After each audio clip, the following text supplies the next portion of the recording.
Alunos, vamos para mais uma semana de aula. Bem-vindos aí, vamos que vamos. E a gente vai falar então agora um pouco sobre o absolutismo, né? A importância aí do absolutismo em todo esse processo histórico europeu e que automaticamente vai envolver o Brasil nisso, né? Professor, o que seria o absolutismo? O absolutismo é uma nova ordem política da Europa Ocidental a partir da formação dos Estados Nacionais modernos, ou seja, entre o século XIV e o século XVI. Vocês vão encontrar em vestibular também esses estados modernos chamados de antigo regime, porque depois passou o absolutismo, veio novas visões, novas ideologias, o capitalismo se fortaleceu com a Revolução Industrial, nova política de ordem democrática, partidária, então começa a surgir na Europa, principalmente as monarquias parlamentares. Então, vai ser chamado então de antigo regime. Então, você pode encontrar no vestibular como estados modernos, nacionais, ou antigo regime, tá bom? Então, viu com esses dois termos, já sabe que está falando do absolutismo. Professor, o que era o absolutismo? Todos os poderes agora estavam na mão desses reis, então eles formaram um reino, viu a importância ali dos burgos, lembra que a gente já viu isso no feudalismo? Então é só você voltar e assistir o vídeo sobre o feudalismo. O feudalismo, então, gera uma crise. Nessa crise vai se fortalecer a burguesia, que era que ficava em burgos. Burgos eram feiras próximo do castelo, e agora eles veem um potencial muito grande, quebra o muro do castelo, esse rei acaba formando uma fronteira e vai criar ali uma nova organização, então, que são os estados nacionais modernos, ou que a gente chama de antigo regime aí, tá bom? Vamos dar algumas características do absolutismo? Vamos lá, principais características então desses estados modernos aí.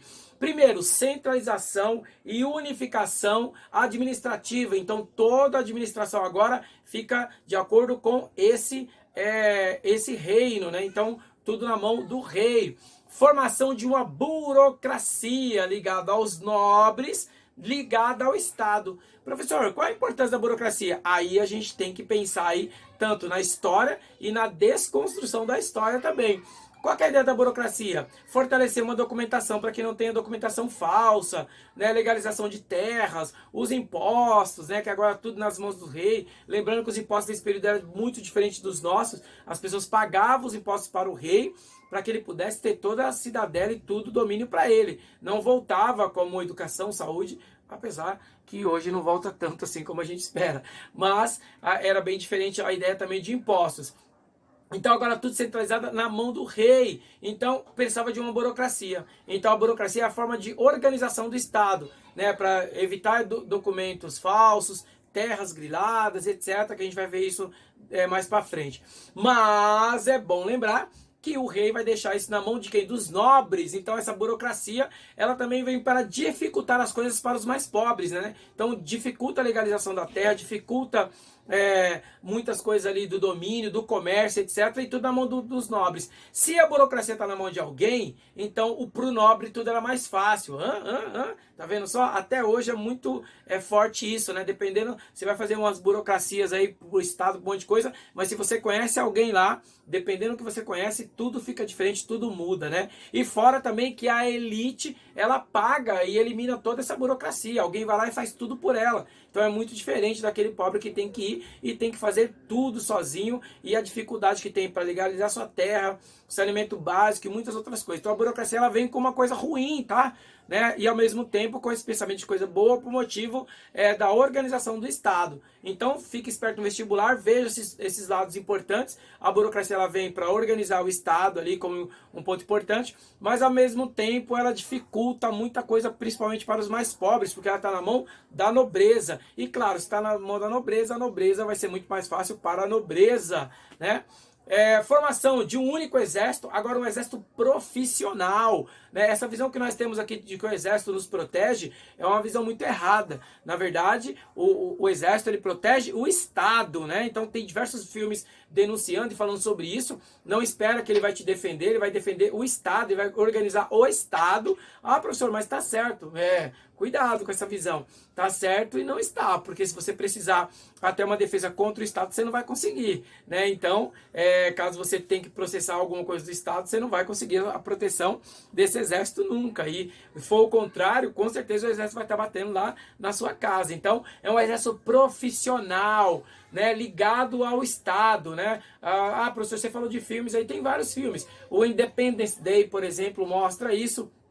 O exército ali profissional, quando tá todo mundo ali caindo, vindo aquelas naves do espaço, caindo, jogando bombas e coisas na Terra, quem é que os primeiros que vão ser protegidos? A elite, né? Primeiro o Estado, né? Todos os deputados, o presidente, vai tudo lá para uma base escondidinha lá e a população que se lasca, a população fica fora. Claro que a gente está falando do filme norte-americano, maravilhoso, lindo, que claro, no final, quase no metade do filme, o presidente, que era muito gente boa e tal, fala, abra os portões e coloque os pobres aqui dentro, coloca o povo, aí coloca o povo para ver aquela coisa bonitinha e tal, mas não é bem assim. Então o exército é profissional, todos os países, isso tem característica, tá ligado à Constituição, né, proteger o Estado. E claro, aí com essa ideia de proteção, organiza o Estado, tudo que a gente vive aí dentro, mas eu acho que vocês compreenderam o que eu quis falar sobre isso.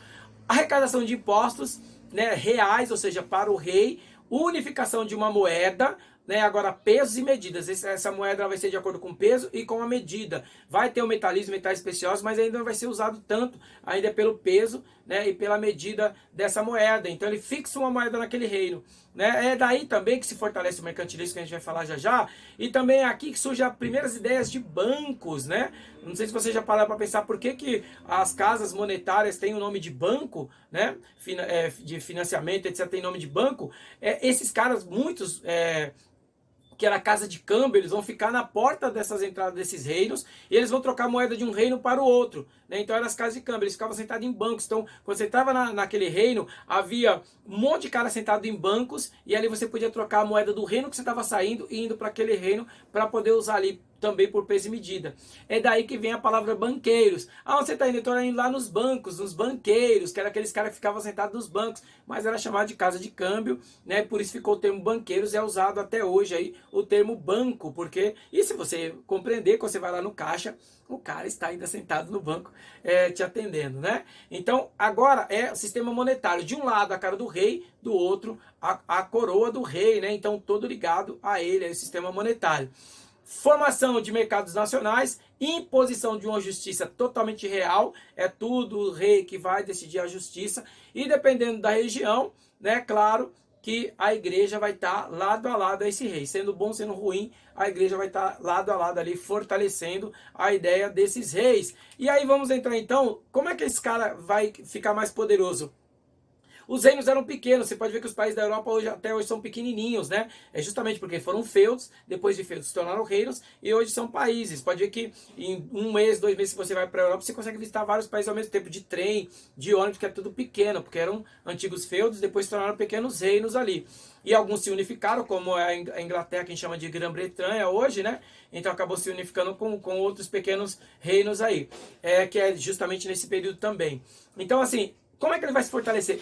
O reino era pequenininho, precisava produzir. Não dá para ficar produzindo dentro o tempo todo, né? Não dá para produzir, não dá para levar escravos lá para dentro desses pequenos reinos. Então agora surge a ideia do mercantilismo. O que seria o mercantilismo, professor? Mais ou menos uma ideia assim, ó. Eu compro mais, eu compro menos e vendo mais. É possível comprar menos e vender mais? Claro que não. Se você vai comprar 20 camisetas, você vai ter que vender 20 camisetas. É aí a grande sacada, que é justamente a colonização. Então agora eu vou roubar, né? Ou seja, para ficar mais bonitinho, eu vou explorar outros povos. E ali vou tirar matéria-prima, vou trazer e vou escravizar aquele povo longe daqui, porque agora, principalmente a América, a África, região da Ásia, agora está sendo colonizado por esses caras. Então agora vamos tirar tudo que eles têm e vamos então trazer para o nosso reino. E aí vai ter então um contrato entre a colônia e a coroa, no caso aqui do Brasil, coroa portuguesa, no caso do resto da América, espanhola, inglesa e etc. Né? Então, francesa também, que teve alguns domínios. Então, essa é a ideia. Principais características aí das práticas econômicas mercantilismo. A acumulação de metais preciosos, vocês vão encontrar em vestibular como metalismo, tá? Vai ser difícil encontrar com a busca de metais preciosos, mas o metalismo, tudo tem a ver com metal, tudo tem a ver com moeda, agora está circulando, a gente chama isso de capital primitivo, né? Capitalismo primitivo, então é o início ali, circulando moeda mesmo, com pesos e medidas. A intervenção do Estado na economia, toda vez que houver necessidade, o Estado vai intervir nessa economia, e o mercantilismo, esse investimento vai vir dos Estados nacionais, ou seja, desses reinos.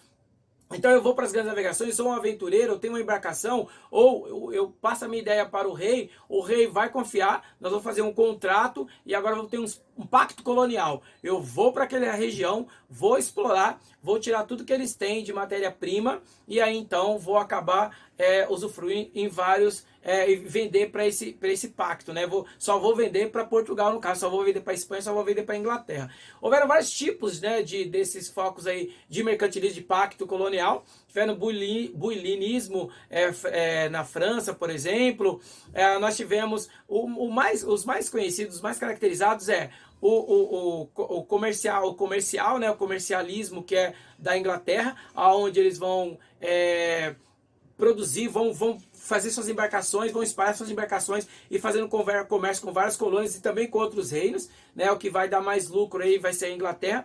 E o plantation, que é uma característica principalmente aqui para nós, de Portugal e Espanha, que é monocultura. Eu vou lá e vou produzir um produto só. Você é o colonizador, você está colonizando essa região, você vai fazer um pacto colonial comigo. Você só vai produzir o que eu preciso, né? Você só vai comprar de mim e eu só vou comprar de você. É o pacto colonial. Então, é o sistema plantation que foi mais usado aí para Portugal e Espanha. Mas o sistema comercial foi mais forte aí da Inglaterra, e a Inglaterra, claro, que ficou muito mais poderosa, mas vocês entendem agora por que a nossa região aqui da América foi monocultura, né? Essas colônias só produziam um produto só de exportação, e era o que a coroa precisava, e o Brasil teve diversos, que a gente ainda vai ver isso, vai ter diversos produtos, né? Pau-brasil, cana-de-açúcar, ouro, algodão, o café quase no final, a borracha, então até vir a República e começar ali um primeiro processo de industrialização. Bom, o incentivo ao colonialismo, então vai ter investimento para esses caras que querem colonizar, parceria com a Igreja Católica, o Papa vai colocar os jesuítas ali, então junto, já vai fazer uma missa, já vai cortar uma árvore, já faz uma missa, já funda ali, tanto que essas primeiras vilas todas têm nome de santos ou ligado ao cristianismo romano, então tá tudo ali já no esquema, uma carta já declarando que aquela terra é deles, então quando passava já via a cruz, já sabia que Portugal e Espanha tinham colonizado aquela região. Diversidade de relações entre três setores levaram à acumulação de capital, e essa acumulação de capital, né, no sistema mais inglês, a Inglaterra passa na frente aí e acaba se fortalecendo bastante com esse capitalismo primitivo. Claro que tudo isso vai ser questionado também, né? Havia pessoas que questionavam o absolutismo, né? Então surgiram também nesse período vários filósofos nesse período, já é pós-renascimento, a liberdade, né, do homem, o antropocentrismo já é muito mais forte, o homem agora está escrevendo sobre o homem, questionando também as políticas do homem, então vão surgir alguns caras bem importantes aí também, nesse período nesse período do absolutismo, alguns justificando o absolutismo e outros contra o absolutismo. Vamos falar um pouquinho sobre esses caras? Então, o primeiro que eu quero falar aqui, então, é a teoria do direito divino, de Jean Bodin, Jacques Bossuet, né? Então ele vai falar, olha, existe aqui, ó, o Jean e o Jack vai falar o seguinte, existe Deus já deu essa terra para esse rei. Essa terra é desse rei, a gente não pode questionar. Tanto que alguns até, e estava muito ligado à igreja, a igreja falava, olha, quem é contra Deus, quem é contra a igreja é contra Deus. Quem é contra o rei também é contra Deus. Então é aquela coisa de endeusar, né, ou de santificar o rei também. Então o rei era mau, cobrava impostos, dominava tudo ali, né, e acabava, então, mesmo assim, as pessoas tinham medo de ir contra ele por causa do direito divino. E aí a gente pega, claro, de uma má interpretação, algumas características da Bíblia. Por exemplo, nessa teoria divina, tem uma passagem na Bíblia do Velho Testamento que o povo escolhe Saul para ser o rei,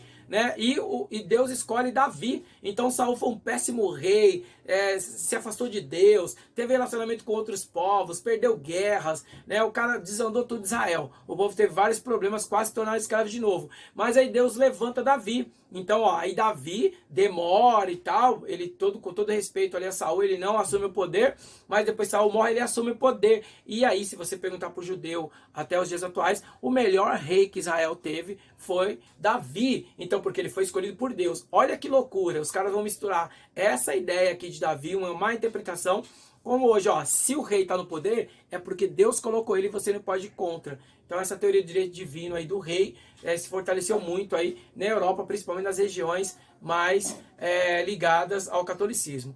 E aí tem outro cara chamado Maquiavel, e o Maquiavel ele tem dois lados aí que é bem difícil na história.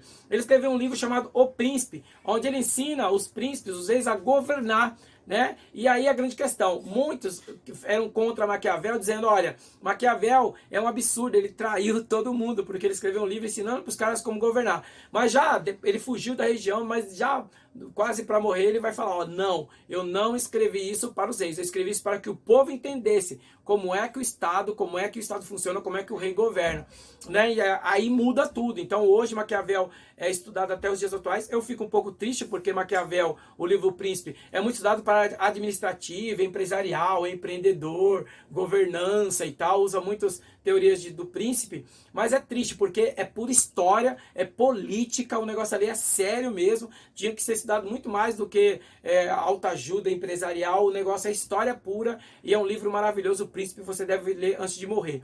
E aí eu vou dar uma geral aqui nesse livro. O Príncipe, a principal característica dele é a ética política é diferente da ética moral. Professor, não entendi. A política tem uma ética e a população tem outra? Sim, é mais ou menos essa ideia. A ética política ela está acima da ética moral. Então não tem igual. Vou tentar resumir aqui que a gente está no vídeo, não dá para dar muito exemplo. Mas qualquer dúvida depois a gente tira lá pelo Teams. Então o que acontece? Você pode matar alguém? Não, você não pode. Existem mas eu quero. Não, querer é uma coisa, poder é outra. Você não pode, você vai ser preso e etc, etc. Não vamos discutir agora se vai ser, não vai ser, mas por lei não pode e você vai ser preso, correto? Ó, é a ética moral, são as leis que colocou isso para todos nós. Agora, se o Estado sentir ameaçado, ele precisar matar alguém, ele pode? Pode. Aí as leis são diferentes. A Constituição ela muda nesse aspecto. Então, se alguém for invadir o palácio do governo, alguma coisa, ou como vocês veem no protesto, as pessoas apanham, até morrem e não dá processo nenhum para o Estado. Então, a ética do Estado é diferente da ética moral. E é o que a Maquiavel vai deixar muito claro nesse livro, O Príncipe. Olha só que loucura, né? Que sacada que ele vai ter. O Estado não pode falir. Os reis, você não pode deixar seu Estado falir. O povo pode falir, mas o Estado não. Olha as crises que o Brasil teve até agora, que a gente está vivendo aí nesse período da quarentena, mas olha toda a crise que o Brasil já teve. Em todo momento de crise do governo, você pode ver que a gente tem uma crise política, né? Falam que é uma crise econômica, mas não é. A gente vive uma crise política, onde a corrupção apareceu, os partidos estão desassociando, formando outros partidos, um denunciando o outro, lavagem de dinheiro, um monte de coisa está sendo descoberto, né? E aí entrou numa crise política e automaticamente gerou uma crise econômica. Por isso que o Brasil não consegue resolver nossa crise econômica atual, porque ela é uma crise política, primeiramente, vocês estão vendo aí o tempo todo sobre isso. Mas olha que loucura, toda crise, desde o governo Lula para cá, se você pegar, vamos que tá mais aí na sua cabeça um pouquinho, e você que é mais jovem, da Dilma para cá, que aí você vai lembrar melhor, mas quando vem a crise financeira, qual a primeira coisa? Aumentar os impostos. Então aumenta os alimentos, aumenta todos os impostos. Então ó, o Estado não pode falir. Né? Se o Estado falir, acabou tudo, segundo as ideias que Maquiavel vai colocar. Então por isso que a ética política é diferente da ética moral. E ele vai alertar os príncipes sobre isso. E aí, com as suas próprias teorias, também para ele ali, ele está nos ensinando, e realmente o livro é impressionante, as coisas que ele fala de política. Tem várias frases famosas de Maquiavel, muitas delas, meu maior inimigo político hoje pode ser meu maior amigo político amanhã, ou o inverso, né? Meu maior amigo político hoje pode ser meu maior inimigo político amanhã. A gente vê isso até hoje o tempo todo, né? Tem muita coisa aí sobre Maquiavel, mas infelizmente não dá para falar. E aí agora a gente também tem outro debate aí. Vai aparecer Hugo Grotius e Thomas Hobbes com a teoria do fortalecimento do Estado. Só que essa teoria do fortalecimento do Estado, ela vai bater de frente com Locke e Rousseau, que vai com a teoria da representação da sociedade. Professor, o que seria fortalecimento do Estado? Para Hobbes, ele tira aquela característica um pouco das concepções cristãs medieval da época, em que o homem é bom, o homem é perfeito, o homem é gente boa, né? Ele tira essas características que eram colocadas naquela época. Ele vai falar, não, o homem é mau, egoísta, violento, individualista. O homem não tem jeito. O homem, ele vai destruir tudo, ele vai matar tudo, ele vai se acabar, vai se destruir, né? O Thomas Hobbes vai deixar bem claro sobre isso. Ah, mas peraí, Hobbes, então como é que a gente resolve? Simples, cria o Estado. O Estado vai organizar e vai controlar esse homem para que ele não destrua tudo. né? Não que vai eliminar essa maldade, né? Mas vai gerar uma hipocrisia, o homem vai ser controlado pelo Estado.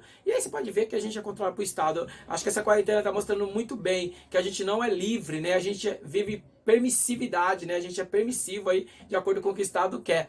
Então, o Hugo Grotius e o Thomas Hobbes vai fortalecer essa ideia. Então, precisa do Estado. E qual Estado que Thomas Hobbes vai colocar? Claro, o absolutista. Tem que ter um Estado absolutista impondo ali sobre o homem, controlar esse homem mau, violento, egoísta e cruel, né? Então, ele vai colocar essa ideia muito forte. Então, ele justifica essa força aí do absolutismo. E do outro lado, nós entramos então com Rousseau e Locke, colocando a representação da sociedade. Não!